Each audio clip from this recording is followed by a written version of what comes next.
me. Welcome back to Sips, Tips, and Trip. How are y'all doing this week? My voice is a little scratchy, got a little sinus stuff going on.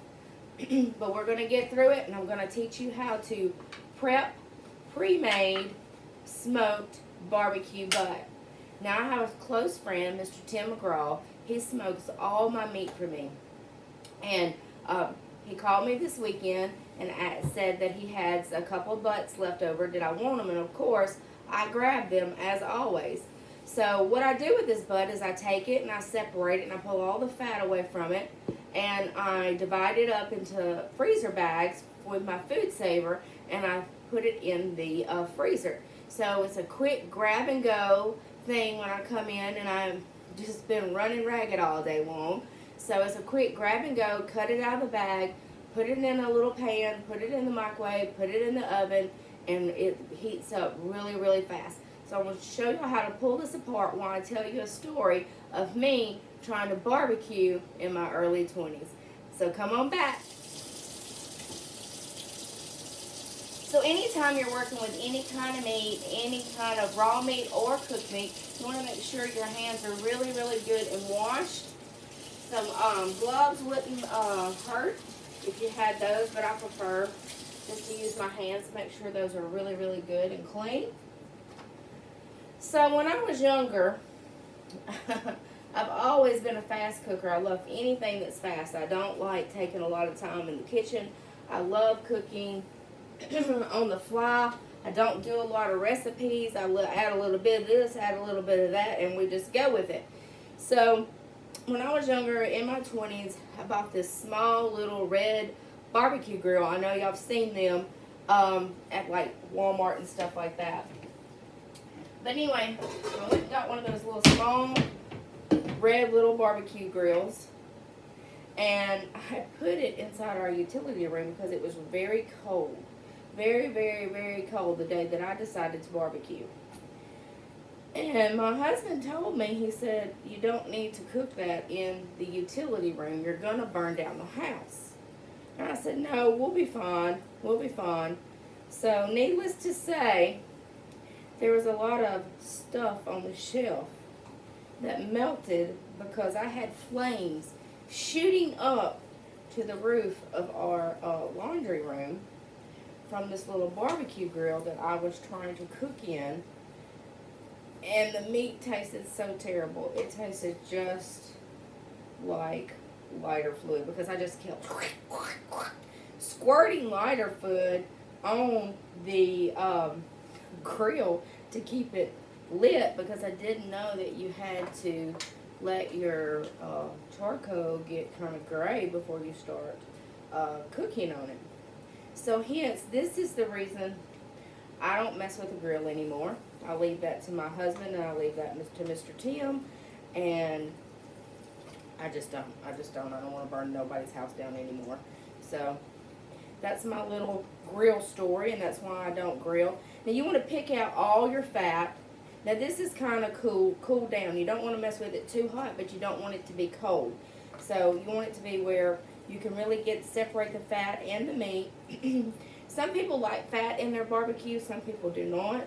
I do not prefer it at all. My husband is a little iffy on it. He doesn't mind if he gets a little bit, but me, I do not want any fat whatsoever in my barbecue. But Mr. Tim does a great job on these smoked butts. They're very tender. They're very juicy.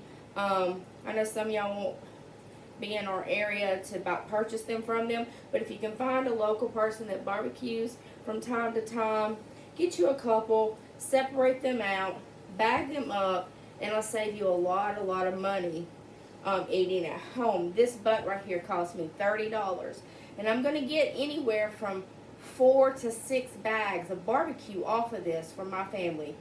And so if you do the math on that, that equals out to very cheap barbecue. Very cheap barbecue.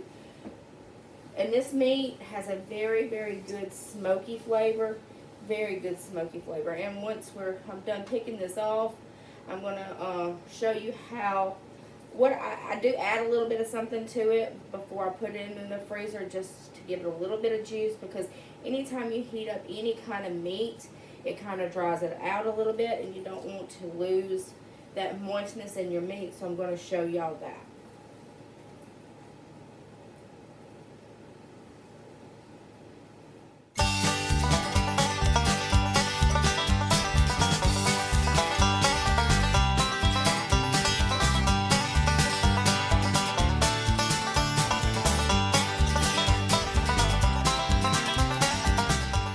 This is how much barbecue I got off that Boston butt. This is a lot of lean, good meat right here. Like I said, if you like fat in yours, by all means put a little fat in there. And also, sometimes a little fat is not going to hurt you. You do need to leave just a little bit of fat on this meat, because when you warm it up, that fat will help create juices to put the moisture back inside the meat. But this is a little trick that I do. Before I freeze this, I add a half a cup of Worcestershire sauce. If you're from up north, it's Worcestershire sauce down here in the south. Add a half a cup of this. And I just pour it generously over the meat like this, and then I will toss it with my hands like this, get it all good and coated, so it gives a little bit of moisture, a little bit of liquid to put back in the meat, because every time you cook it, it will draw that moisture out as you heat. So come on back. I'm going to put this in the bags. Come on back, and I'm going to have this in the bag, and I'm going to show you how to vacuum seal it once again, and then I'm going to give you a little tip on how to warm it up. So come right on back. Hey y'all, so I got 5 bags of barbecue out of that. 5 bags, which is really good. So depending on how much fat is inside your butt, depends on how much you will get off, and also depends on the size of your family. Now my family, it's only 3 of us. We have a 4-year-old and 2 adults, so this will do 1 meal right here, 1 meal for us. And I'll do some coleslaw, probably whip up some mashed potatoes, and because my little girl loves mashed potatoes, and maybe do a little baked beans. So this is enough for 1 meal for me and my family. If you like, our family doesn't care for it, but if your family does, by all means do it. You can, at this point, before you sealed your bag, you could put a little barbecue sauce in here, mix it up. That way when you come home, seriously, all you got to do is cut that top, put it in a pan, warm it up, and you're done. All that's needed is buns. That's it. Buns and chips, and that's a little meal for the night. So we're going to seal this up, and we're going to want to do it on dry, because this meat is pretty dry. It doesn't have a lot of moisture in it. So just stick it in your food saver, if it will go and act right today. And I kind of push mine up to, can you see me? I didn't know if the camera could see me. Anyway, you push it up to the top. That way kind of mash it down so it sits level in your freezer.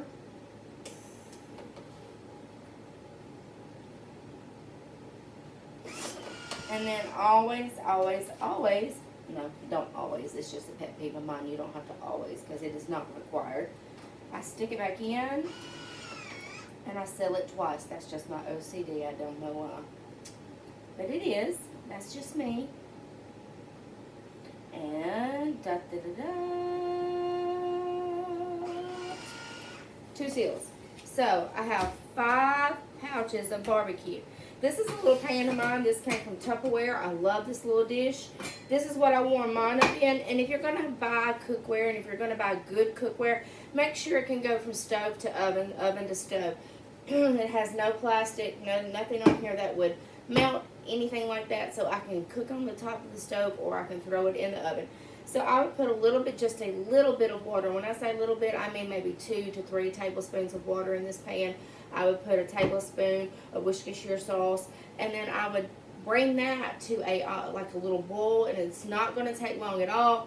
I cut the top of the bag, I throw it in there, put the top on it. 3 minutes tops. 3 minutes tops. It's done. It's done, and you're ready for barbecue. No longer than that, because you're constantly cooking that meat. So keep it short, keep it sweet. However you warm it up, it is recommended to warm it in the microwave, that's fine. Just make sure that it's completely thawed before you throw it in the microwave. Remove it from the bag, of course, as always. I had fun with y'all today. I hope you learned something new. See you next time. Taste and see that the Lord is good.